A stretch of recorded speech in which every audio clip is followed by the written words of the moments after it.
Ngikhulele ekhaya elifudumele, nginayo yonke into umntwana angayidinga. Bekade nginomama ababili-ke mina, ngoba uma wami bekade eyiwele uThembi, eyiwele nodadewabo uThembisile. Befana ncamashi, belingana ngisho nangemzimba. Shukuthi njengoba bamawele labo dade, uma bekafundile. Mase kuthi udadewabo uThembisile isikole nje bekangazwani naso. Uma bekafundile esebenza umsebenzi omuhle enomuzi omkhulu ema-suburbs, eneyimoto ezinkulu, imoto ezinkulu eziwu-2, eyodwa i-driver usisi wakhe nje. Kumnandi ekhaya futhi bekuyimoto ezifanayo ezikhokhela zombili. Kumnandi ekhaya. Ngelinye ilanga ngizolala noma uThembi, ngelinye ilanga ngihambe ngiyolala noma uThembisile. Labo mama bobabili bekade benginikeza uthando olufanayo, uthando olulinganayo. Kwabazali bami nje futhi ngiyifilela ukuthi mina nginomama ababili. Kungekho ukuthi ngoba uma wami uThembi sengizothanda yena kakhulu, bengibathanda bobabili ngokulingana. Because laba bantu labayana they shared everything. Bebexoxelana yonke into, beze baxoxelana ngisho ngama-bank balance, nangokuthi amapholisi ami kanjani. Azaxoxa uma ukuthi mina njengoba senginomntwana, if kuyenzeka ukuthi ngiyadlula emhlabeni, wena uzoba i-guardian yomntana wami. Gwiqiqi ngendlela engayi-understand, nanguma usewubhaca embedeni uyagula nje. Uyagula iy'nsuku zilandelana waze wadlula uma emhlabeni. It was a very painful moment empilweni yami. Ngangibuza ubuhlungu ngokudlulela uma emhlabeni. Kodwa futhi ngaphinde ngayiduduza ngathi uNkulunkulu unginikeze second chance because mina nginomama ababili. Ubani emhlabeni wakwaba nomama ababili. Okungenani usele uThembisile uyena ozongikhulisa, anginakekele, anginikeze lothando nalemfudumalo kade ngizwa kuma. Ayi bafethu, emva komngcwabo zaqambe zahamba ihlobo. Lashintsha-ke uthando likaThembisile, lolu kade nginikeza lona. Langabe lisafana nolwasekuqaleni. Kodwa bengiyingane, nginga-understand ukuthi kwenzakalani.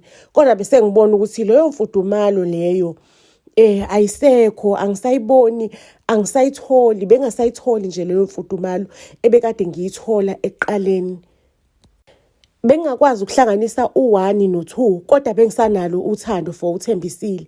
Ngisayitshela ukuthi uma wami shokuthi nje uyastressa, she's grieving because ushonele uma wakhe bebeyinyama yinye, bewumuntu munye laba bantu.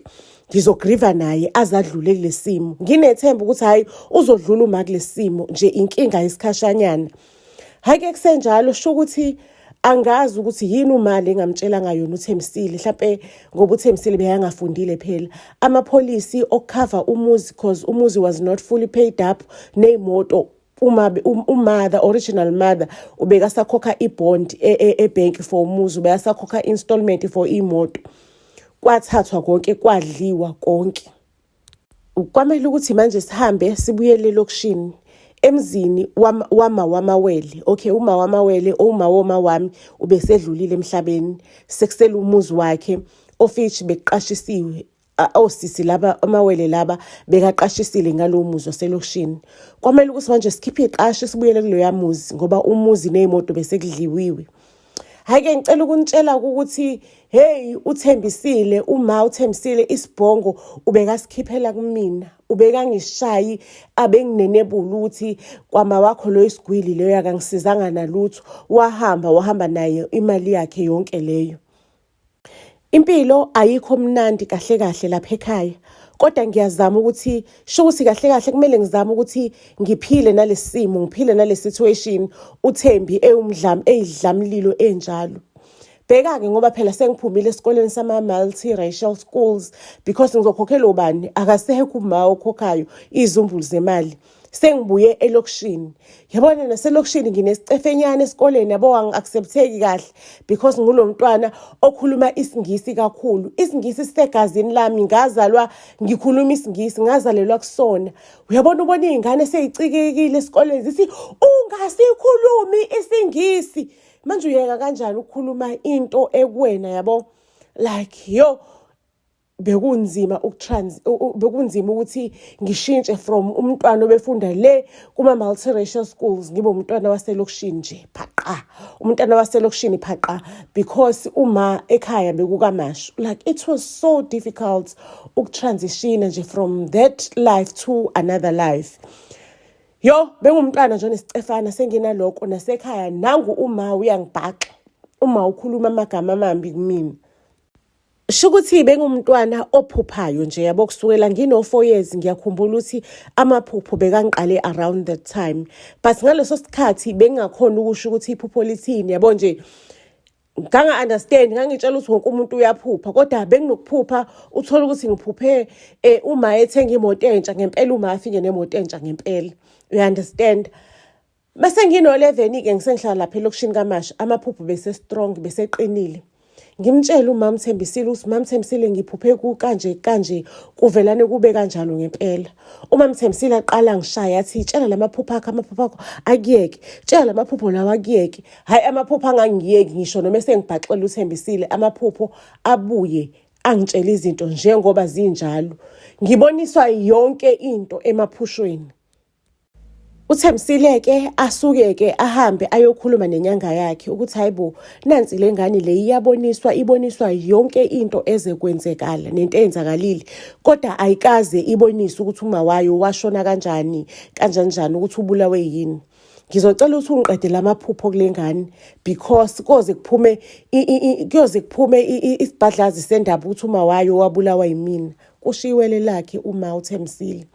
Hake uThembisile ke afika ngitshela simntanami ngisho ukuthi amaphupho ayakuhlupha. Sekhona umuntu engikhulume naye ke ozokutholela usizo lokuthi aqede lamaphupho. Kuzomela ukuthi uhambe uyothwasa nyana ukuze qede lamaphupho. Hawu esikoleni kanjani mama? Angisho amaphupho akuphazamisa esikoleni uzothi gozololo okwalonyaka uzobuyela ngonyaka olandelayo. Ingane yamlalela kumuntu omdala ngihambe noma afika ngishiye kulo baba, lo baba uyinyanga. Hake mangabe ngisala ke kulo baba lona hawu mina ngazi ukuthi ngizothwasa phela mhlawumbe ngizofica amathwasa amanye mengifica la isenyangeni yabo akho mathwasa kuyangena abantu bayaphuma bayaconsulta yabo. Sometimes the time ngifika la enyangeni ngivelane ngibe nephupho. Sometimes amaphupho bekavelana ngifikile ngisho nasemini ngihleli ngisho ngithi kuza umuntu okanje ogulayo kanje onani kuzomela ukuthi umnikeze umuthi owukuthi nokuthi. Hey ithukeke lenyanga isho ukuthi hey lo mntwana lo unama powers amanye. Hayi ke ngihleli lapha kanyanga ayikho into engenza yona lenyanga. Ivuka ekseni ilalela amaphupho ami ukuthi ngiphuphe inani. Ngelinye ilanga ke lenyanga ingitshele ithi khona abantu efuna ukungi-introduce kubona abantu asebenza nabo. How athi ibona labantu ozosizana nabo. Ibona labantu ozosizana nabo. Ayike ngihambeke lenyanga ingikhombisa omunye uround. Lo round ubuhlezi uvaliwe kungena lenyanga kuphela kulo round. Mesifika kulo round kunabafana ababili abangcolile abagqoke ikhinjana engathi isikwe ngamageja abangcolile nje bamdwayidwayi. Hayibo ngiyaqala ukubona abantu abangcole kanje. Ngithule kodwa bavelane labantu laba bathi shemshaba lona bayiqhalishe kumina bashemshaba lona uyashisa lona mkhiphe lo uyashisa lona. Shukuthi lenyanga mina angazi ukuthi yayifuna ukuprova ini ngalento eyayiyenza ukuthi ngifake lapha yana ngayibona ingqekezisa ikhanda ismile yodwa. Akihambeke inyanga ingihlalise phansi ithi sesoliqala ke uhambo lakho lokuthi sikuthwasise. Shukuthi lenyanga iyangicaba lana ingenza zonke izinto. Ikhuluma into engazwakali isho ukuthi mina ngizoyisebenzela lamandla lenginawo azoyisebenzela yona njengoba mina ngiyinyanga yayo. Understand? After kungenza ama rituals lenyanga ingitshela ukuthi usuthwasile ke manje uqedile. Usuqualified. Sekuzomela ukuthi wenze ama practicals usebenze ke manje. Ithi angihambe ngiyolala ngivuke ekseni ngiyitshela ukuthi lithini iphupho or sithini isibonakaliso engisibonile. Ngivuke ngempela ke ekseni ngimtshele lo baba lenyanga lesho ukuthi phela ugobela wami ke ngoba kuthiwa ngithwasiswe uyena angazi lutho nje mina indaba zokuthwasa bangichazela ngalutho wangenza ama rituals wathi ngithwasile. Angive ngitsheleke lenyanga ngitshele ekseni ukuthi hayi ngiphuphile ngempela ebusuku njengoba uthe angibukutshela ukuthi ngiphupheni. angibuze ukuthi angichaze ukuthi ngiphupheni. Ngimtshela ukuthi ngiphuphe ngibona umndeni omuhle. Kunomama kulomndeni, umama wakhona muhle, uyi-trophy wife, umi kahle. Umi kahle lo mama muhle, unezingane ezinhle ezisulekile. Nendoda enhle enemali ecebile. Izingane zakhona ifunda ezikoleni ezibizayo lekhokhwa khona 150 ngenyanga, 150k ngenyanga. Umuzi wakhona muhle, unobukhazikhazi, ba drive imoto eziningi ezinhle. Bajabulile, ba happy, bathatha ama family vacations. Indoda ithembakele kunkosikazi wayo. Iqhubeke inyanga engibuza ukuthi ukhona nomuthi engiwubonile ephushweni. Ngisho ukuthi ayukhona umuthi engiwubonile ephuphweni. Ngibone ngugumba lo muthi, ngaxhawula ngayo le ndoda, ngase ngisho izinto yazenza le ndoda. Angitsheleke lo nyanga ukuthi hayike i-task number 1 yakho ke ozobonakala ngawo ama practicals uyawenza ngempela. Uzohamba wena uyowumba lo muthi. Ugqoke ufaka ama-wave, uzenze usiso kahle, ugqoka ama-heel, uqhwayizele, uzenze usiso kahle. Uhambe uyobhuka imoto. Uyobhuka imoto leyo kharishwa engathi imoto yakho. Mufika lapha uzofika upake le ndoda ibone ngathi usomabhizinisi omkhulu, ucela i-meeting nayo, uzoba ne-meeting nayo. Mufika nje uyobe usuyixhawula lo ndoda. Uyixhawule, hawuke le ndoda izinkulumo zayo ziyobe sezikulidela ekamereni. Mufike ekamereni ufike ulale nayo. Mangabulala nayo uyavidorize wena le ndoda. Yabona lana le nyanga iyangitshela ithi wena unama powers amakhulu ukuthi kumele uphase le test nje le yokuqala. Kumele uphase le test yokuqala. Unamandla amakhulu wena, ayikho into ongokuyenza uyokwenza izinto ziyenzakala. Yabona amaphupho ameqaleni bekwamaphupho amahle man, amaphupho okuxwayisa, bengasiyo amaphupho okudestroy. But at that time I was looking forward ukuthi ngenze lento engiyitshelwa inyanga, like bengifuna ukugraduate. I was looking forward towards lamandla lawo. I don't know why, like bese ngishintshile ngingasacabangi ngalendlela lengicabanga ngayo ekuqaleni. Ngihambeke ngempela bafethu ngiyohlangana nale ndoda, ngempela izinkulumo zale ndoda zingilidele ekamereni. Ugcine sekubhukiwe kihotela. Singene nale ndoda ekamereni. Mind you, ngiyitshitshi ngintombi into angikazi ngiyenza inkonzo yasekamereni. Ayike ngilaleke nalomuntu, ngishutha ubufakazi, ngishutha i-record, yonke into ibe khona, kubonakala ukuthi lo muntu ungibreakile, libonakala ngisho negazi eshidini. Ebona lento leyo ngize ngilithathe ishidi laleli hotela. Leli shidi laleli hotela line sticker esibhaliwe yabo ukuthi bani hotel, shukuthi bayithungela amashidi akhona. Ngilithathe le shidi, ngilifaka esikhwameni, ngihambe nalo, ngibuyele nalo back enyangeni. Shokuthi ke ngibuyeke enyangeni. Ngiyitshela ukuthi ayikhambe kahle, kuhambe ngohlelo.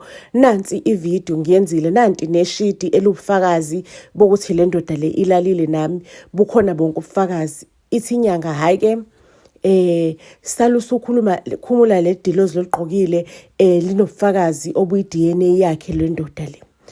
Salusa ulikhumula ulibeke endaweni efihlakele. Ilithathe ngempela lenyanga ledilozi neshidi lithathe lenyanga ilibeke kwenye ikhisti ivalwe ikhiwe ngengidi enkulu. Ithi lenyanga awusendele lo ndoda leyo umqhafazo. Umtshele nje ukuthi are you aware ukuthi mina ngineminyaka emingaki? Ayike ngempela ke ngiyisende kumqhafazo kule ndoda le ukuthi are you aware ukuthi ngineminyaka emingaki? Ithi le ndoda hawo phela business woman, what do you mean ukuthi uneminyaka emingaki? For sure mhlawumbe unabo 21 wena. Ithi le ntombazane, ngithi mina business woman 1. Ithi le ndoda ngani wena wawungisendelile i-email wangitshela ukuthi uneminyaka emingaki, abazali bakho bakushiya and they left you with umnotho kanje kanjena, ufuna ukuthatha imali yakho uyi-invest on my business.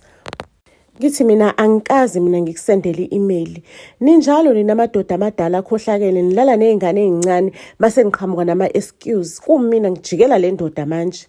Ake le ndoda ingitshela ukuthi yabona lento lezi eyikhulumisayo izongisiwisha because yena inobufakazi ngakhuluma ngathi ngina 21 ngabhala i-email ngasho ukuthi ngina 21 ngisamncane ngisafuna ukuphila impilo yami ngifuna ukuthatha imali ngiinvest ebhizinisini layo yasho ukuthi lento yona yazi ukuthi mina ngina 21 ngasho kanjalo kuyona mase le ndoda ke ngiyisendele i-account number yami ngiyisendele nevideo yami nginayo ekamereni ngiyisendele nesitifiketi sami sokuzalwa ngiyitshele ukuthi ngizocela ukuthi ungifakele u2 million kwi-account yami ungifakele u2 million kwi-account yami and then ngizobe sengiyathula ukuthi wena uyi-abuser uhlukumeza izingane ezincane ake le ndoda ke ithi kumina asihlanganeni sikhulume lento le asihlanganeni sikhulume lento le imali yakho ngizokunikeza in person ake ngicabanga ukuthi mhlawumbe le ndoda isifuna ukungibulala in person ngithi ngisazoyidlela amathambo engqondo lento le ake bafethu ngilale ngempela ebusuku ngilale mengilele ngiphuphe le ndoda ithi yangidubula yabo isibhamu sivelana esinxaphi ngivelane ngibone ukuthi okay sho ukuthi i-chance lokuthi ngihambe ngiye kule ndoda ake ngempela ngihambe ngiyohlangana nale ndoda kule ndawo ethi asihlangane kuyona ifike ingenise emotweni sihambe mesifika ifike ingibeke nje endaweni engekho bantu kuyona ingitshele ukuthi angiphinde ngikhulume amazwi lade ngiyikhuluma kuyona ngimtshele ngithi mina ngifuna u2 million ungifakele wona ku-account yami ithi ndoda uyawazi ukuthi u2 million wena uyini uyawazi 2 million ukuthi yini u2 million lokho usebenza wena u2 million mase ngineze lo 2 million lo ibusiness lami lizoba affected lizomoshakala ibusiness lami ake ngempela indoda ivelana ikhipha isibhamu ithi yangidubula isibhamu sinxaphe ngempela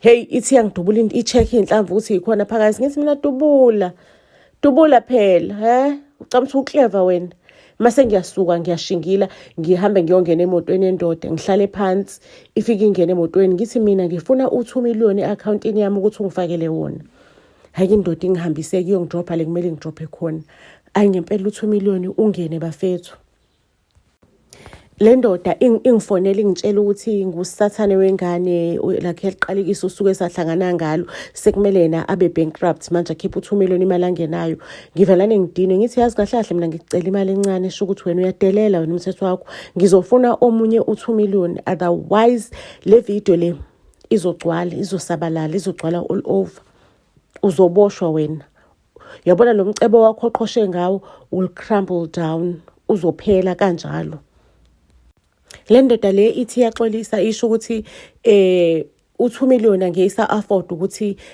ikhiphe omunye u2 million because sho ukuthi bona nezingane zabo kuzomela babuyele bambohlala elokushini ngimbuze ethi mina ikuphi okuchuza ukuthi uchuza ukuthi uhlale elokushini noma uchuza ukuthi uhambe ohlala ejele okusalayo ngiyawufuna u2 million ngimnikeze ugwayi usuku logwayi kaTiki ngimtshela ukuthi ngosuku olukuthi ngizohamba ngenkantolo ngizohamba ngemaphoyiseni ake bafethu indoda yabantu sho ukuthi angazi yazama muphi umzamo ake ithi ngizocela ukuthi sisayine phansi sizocela ukuthi sisayine phansi ukuthi lento le uyayivuma ngempela ngeke ukhulume ngayo ivideo ngeke usayisabalalisa mase ngikunika u2 million ake ngempela indoda inginikeza u2 million ngisayine nami futhi ngingaphiki lutho ngisayine futhi sho ukuthi le account ebekade ngimnikeza yona bengimnikeza i-account kaGobela wami mina angina account ngisawumntwana ngisho ngiyakhumbula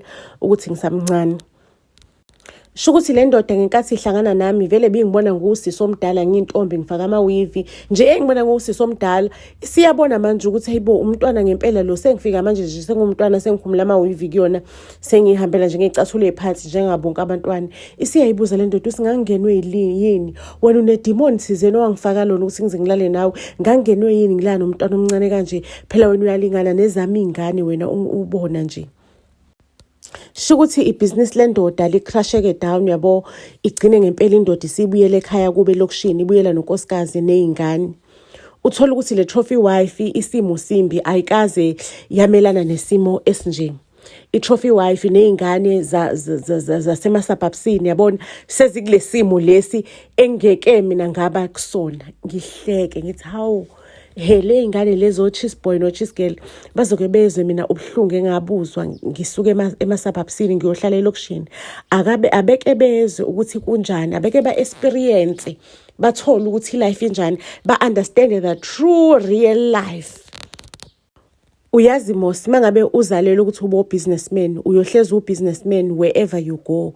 Shukuthi le ndoda le yathi mangabe ifike elokishini le kade ngiwisela impilo yayo, yathi mangabe ifike elokishini yafike futhi inkosi yami yavusa umkhukhunyana yaqhubeka nebusiness layo emkhukhwini.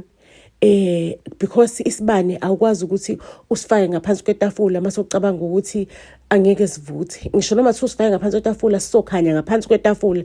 So if you were born like to be isibani in any pressure or in any situation, uzokhanya nje, uzoglowa in any situation, uzoglowa emafurufurwini, emafuhlufuhlwini, because isibusiso sakho owadalwa naso nowazalwa naso. Ayindoda ifika iphanteke bakithi elokishini ngidinwe ukuthi angife, ngibona ukuthi kahle kahle le task le mina ngiqedanga, ngidestroyanga enough le ndoda. Shukuthi le ndoda le isiya trenda online, ithi mangabe impilo ikulethela olamula osimuncwane isimuncu, ushintsha lo lamula wena wenze ama lemonade. Ake abantu isiya trenda le ndoda on social media, abantu sebeyayisupportela lokho ukuthi usomabhizinisi onamandla uwile kodwa wangalahla ithemba, is trying wherever le khona, is trying elokishini, uyazama lo somabhizinisi ngempela, abantu bamsupport. Ivelani ngicikeke le ndoda, usikahle kahle le ndoda le ayinyinyeki, akuqedeki ngayo. Ngingafuni ukutrenda bakwethu, ngingafuni ukutrenda, ngihambe ngiye emaphoyiseni, ngifike nje ngikhiphe le video ngisho ukuthi usomabhizinisi osile nathile wangihlukumeza, walala nami ngimncane ngingaphansi kweminyaka ka-18, ngicela ukuzomvulela icala. Ayike zijike indaba, zijike induku, zibheke ngakuyona indoda. Abantu sebeyithuka on social media ukuthi kanti wena umuntu ogrepa ingane, umuntu ogrephayo, umuntu ogrephayo, umuntu onyukubezayo, unyukubeza ingane, wena umdala kanje ndoda ndini. Bayithuka abantu, le ndoda ngempela ibe ku custody yamaphoyisa, iboshwe, ivalelwe, asala unkosikazi ahumiliate-ke nezingane kuphoxekwe, kubukiswe ngayo emphakathini. Yabo nje impilo yabo ithene from bad to worse ke manje. La sebethi bayazama khona ngisho nabantu emphakathini sebefuna ngisho nokushisa umuzi, sebefuna ngisho nokushisa umuzi if abaxoshwa le ndoda nonkosikazi nezingane abaxoshwa kulo yamuzi, sebefuna ukushisa umuzi wabazali bayo. Ayingempela abazali bale ndoda bathi hayi makoti malokazana ayikho into esizoyenza, socela ukuthi wena nale ngane zale ndoda nihambe nendoda mangabe kuukuthi iyaphuma ejele ngebail ingabuyeli la. Shukuthi inyanga yami ingishayela izandla, ithi ucompletile utask number 1, uyinyomfile, wayihlukumeza, wayibhedisa impilo yendoda, wayithena upside down. Uwenzile umsebenzi wakho, you are now qualified. Sekuzomela ulindele itask yesibili. Ake bafethu ifike ngempela itask yesibili, ngenze njengokusho kwamaphupho, ngilandela amaphupho, ngibuye nemali ngiyibeke ezithebeni zenyanga. In fact nje bengisebenzisa i-account enyanga. Ake ngiphinde futhi utask number 3 ngwenze kanjalo, imali ngibuye nezizumbulu zemali, target abantu abarich kuphela. Ake shukuthi imali sikhona ke bafethu, abantu abarich sibatargetile, kodwa into ekhona ukuthi inyanga njalo mangabe kade iholile, yabona, kade sitholile imali, kade ngwenzile umsebenzi, iyahamba izenzele izinto ezinhle, ithenga imoto, iqasha bakhe, balungisa umuzi wayo. Umuzi wenyanga usinje sekwama triple story manje, yabo, iyaposta on social media, iyachoma yabo, nama client ngena ama customer, because wonke umuntu ubona le nyanga i-powerful, and futhi ngiyayisiza mina le nyanga e-powerful bayo. Ngihlale ngiyibuka ukuthi mina ngimarikirikana, what exactly am I gaining from le nyanga? Because umina ophupha lamaphupho, umina ngitshela yonke into, yona ayiboniswa lusi, itshelwa umina yonke into ukuzisebenza. What exactly am I gaining from le nyanga le? Ngivela ningakhulumi lutho, ngihambe kuyona le nyanga, ngithi mina ngiya etaskini, yabo, ngiya etaskini enye ngiyiphuphile, ngisho ukuthi ngiphuphe kanje, ngihambe ke bafethu ngiye kulo task. Ngempela mengiya etaskini inyanga imali itholakale, kodwa ngingamtsheli, ngingayinikezi i-account yenyanga, ngithi ngicela imali cash. ngathola imali ewukheshi, ngahamba ngayothola eyami indawo yokuhlala. Ngiyayithola indawo yokuhlala, ngaqala manje amaphupho asesebenzela mina. Inyanga ngisho ngiyitshela ngosikokuba neclient isiyangifuna iyangibheka kuphi inyanga, angisayingeni indaba yenyanga. Size sigcine sesitholeneke isho ukuthi phela wena mina engakugcaba engakuthwasisa ngani ini lo ma-powers onawo umina engawa-convert ukuthi asebenze kanje. Wona ama-powers amakhulu but wasebenzisa ngendlela ephiyo, mina ngakutraina ukuthi wasebenzisa ngendlela engcolile ukuze kusebenzele wena, usebenzele kusinikeze imali. Hey, ngithi mina ngeza kwena ngizothwasa, ngisengithwasileke, usungisizile ngaholela zonke le imali neimoto ezinkulu oyidrivayo, iholo lokuthi wangithwasisa, kuphelile phakathi kwami nawe. Mungafuni ukhona umuthi engiwuphuphile engakugila ngawo nyanga ndini. Shukuthi le nyanga yadiscover ukuthi nginamandla okudlula yona. Ivelane nje ingafuni ukulwa nami, ihambele le nyanga ibuyele endaweni yayo. Ayingisaleke bafethu ngiqhubeka nomsebenzi. But amazwi alenyanga ayabuya kumina ukuthi umina engakunikeza lama-powers angcolile yabo. Engakugcabanga ama-powers angcolile. Wena ama-powers unawo, but it's up to you ukuthi wasebenzisa ngendlela right noma wrong. So mina I've decided for you ukuthi uwasebenzise ngendlela wrong. Ngicabange le nyanga yabona ngiyaphumelela bafethu, ngiyasucceed, ngixhawula umuntu nje. Ngixhawula ngale mithi engiyiphuphila nginikeza imiliyoni, ngenza ukuthi umuntu enze so. Yabona nje ngiphila butebo, ngiphila kahle I am rich. Shukuthi u-aunt wami ngangimbhekelela yabo nje, imali ngangishare no-aunt ngingasayishare nenyanga. Ingitshela inyanga ukuthi kwa-aunt wakho lo oshare nayo imali uyena owabulala uma wakho, weza kumina ngamnikeza slow poison ukuthi umuthi udla uma wakho kancane kancane. Lento isiyangibuyela ukuthi idle uma kancane kancane, and uma ngambona edleka kancane kancane ethi uyezibhedlela, izibhedlela zithi ayiboni lutho, elele embedeni waze wafela waphelela embedeni. Ngiqaleke manje ngilizondiwe lelama wami uThembisile, ngilizonde. Ngidecide ukuthi ngizophuma empilweni yakhe, kodwa ngifuna ukuphuma kabuhlungu empilweni yakhe. Ngifuna ukuyigadlela, ngifuna ukubuyisela induku kuyena, ngifuna ukuthi ahlupheke aze afe. Ngicela ukunitshela ukuthi ngithumele izinto izilwane izomhlupha uThembisile lapha zimtalabhe, athi uyadla ukudla kuphela emakhabetheni, athi ubamba isitsha siwe, athi uthinta ukuthi kubole, athi ubamba imali iphele, athi uthi nje ngithumele ngezilwane izomtalabha ukuthi ahlupheke impilo yakhe yonke uThembisile. I mean shukuthi lempilo lena yabona sengiphumile esandleni, ngathi the day ngihlukumeza uThembisile ngavela ningaqualify kakhulu, ngaphumela esandleni, ngadestroy lokuqala kokugcina, sengidestroya kwasaniko ho rich ohluphekayo. Ngithi ohluphekayo akahlupheke kakhulu, we understand nje, ngibanga usizi kuphela, ngibanga usizi, ngihlupha nje emhlabeni. Kwathi ngelinye ilanga ebusuku ngilele ngaphuphuma 1 ethi mntanami zimangazini lezi ozenzayo. Washo lokho nje wasethi nyampu wanyamalala umayi emaphusheni ami. Yazi lelizwi lama ngathi mengivuka ekseni, ngavuka ngisashawa uvalo ngikhumbula lamazwi ama uthi zimangazini lezi ozenzayo. Hey, hibo lingishaya uvalo, yazi ngikhumbule manje, ngiqala ukuyikhumbula ngisawumntwana omncane ukuthi kubhedephi, konakele kuphi, because I used to dream amaphupho apure, amaphupho aclean. Ngempela zimangazini lezi engizenzayo. Lungishayeke manje uvalo. Ayi ngibuyele lapha enyangeni le yaseqaleni, ngizoyithoba kuyona ngithi ngifuna ukuthi uzongikhipha lento owangifaka yona le. Inyanga ihleke ithi fakile ayiyona khipha, fakile okubi. Wena uhamba nosathane lapho kwena, bugcwele ubusathane lapho kwena, ubusathane ke mntanami abuphumi. Hamba wena uyomusha, ngoba mangabe ungamushi uzofa. So you decide ukuthi ufuna ukufa noma ufuna ini. ngithi mina ngingamane ngife kunokuthi ngimoshe kanje mhlola mina lengiyenzayo.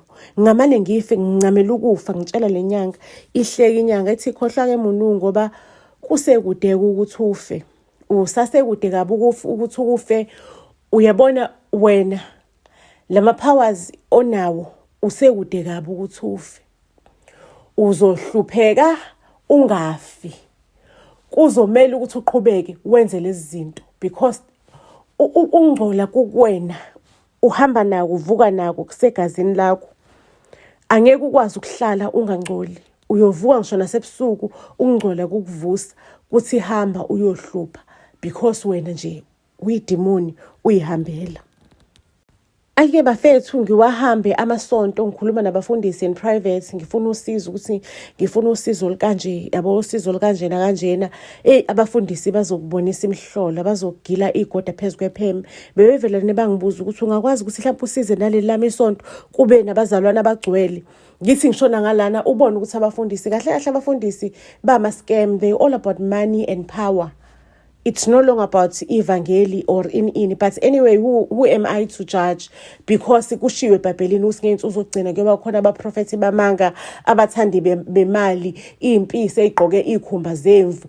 Heybo only to realize ukuthi iqiniso ngempela yabona nje abanye abantu bangaze baphike bathi ukukholwa akukho kanti cha ukukholwa khona ukuthi kunabafundisi abayimpisi egqoke ikhumba zezimvu.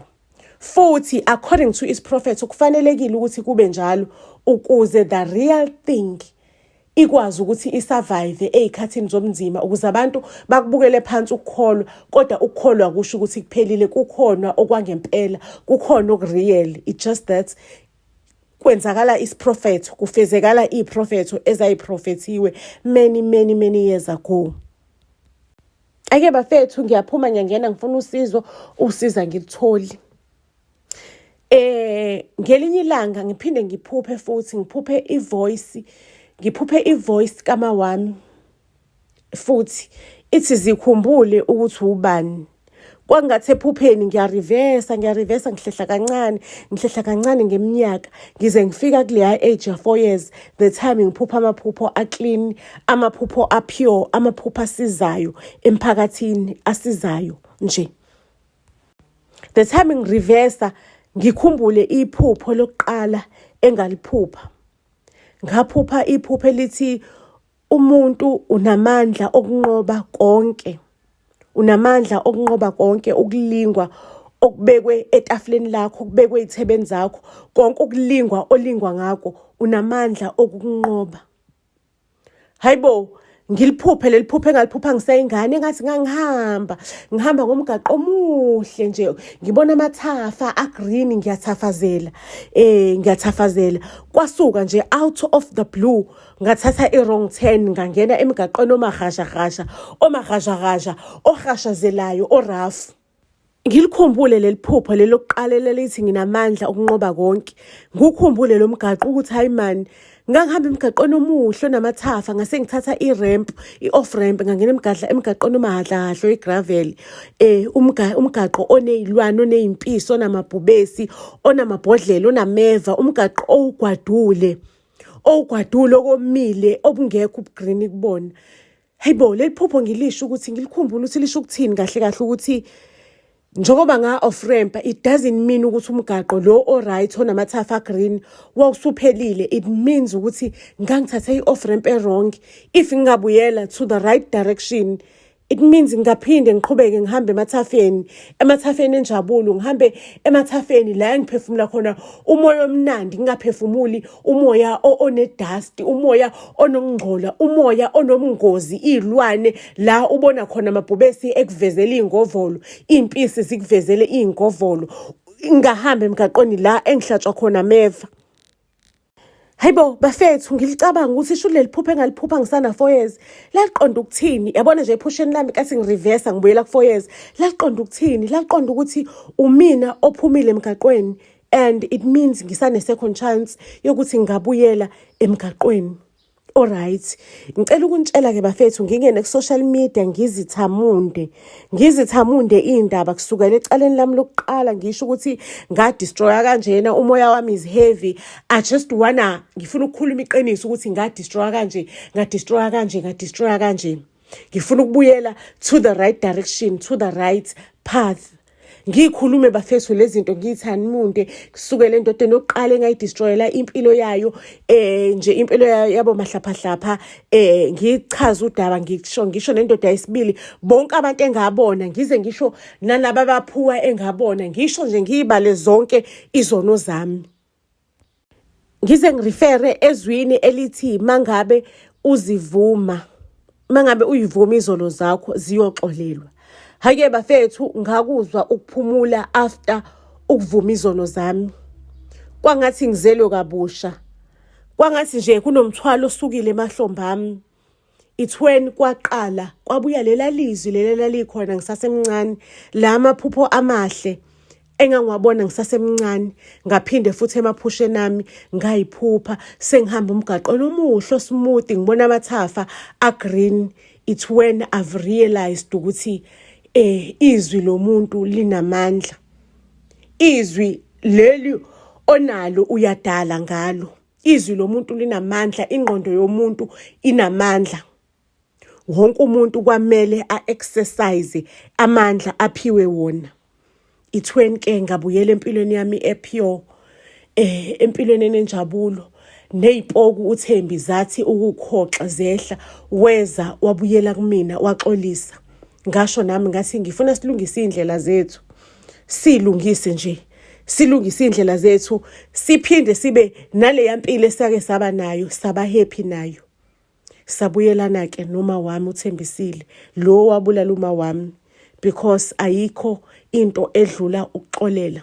Sometimes ukuxolela akukho lula, kodwa ukuxolela ikona okwenza ukuthi ukwazi ukuthi uqale kabusha. Sometimes you hold ama-grudges, and by the time you hold ama-grudges, you are delaying progress yakho, because wena usabambelele kule yanto yokuthi mina ngenziwa bad, mina ngamoshwa, ngoniwa mina. Ukhohlwe ukuvula ispace sakho enhlizweni for new things. Ukhohlwe ukuvula, uku-unlocka iminyango emisha for new things. So immediately after ngithola uxolo ngikwazi nami ukuyixolela, because kubalekile ukuthi nawe ukwazi ukuyixolela uye kuba guilty. Ukuyixolela nokuxola ikona okwangenza ukuthi ngivule ama-pages amasha empilweni yami. Ngiqale manje ngibhale kabusha emaphejini afresh. Nempilo yami ngayizwela ukuphila, ngayizwela ubumnandi, ngayizwela injabulo. Ngizosibeka lapho namhlanje isitori sethu iyo lalibonene ezitorini ezilandelayo. Khona namhlanje ngizo-uploada u-episode 2 we-Queendom. So family, ngiyathanda ningakhohlwa ukuthi nje nihlale nje la ku-YouTube, because ila happen khona ayeza ama-series amasha. Ngiyathanda kakhulu family, siyathanda iyo lalibonene ezitorini ezilandelayo.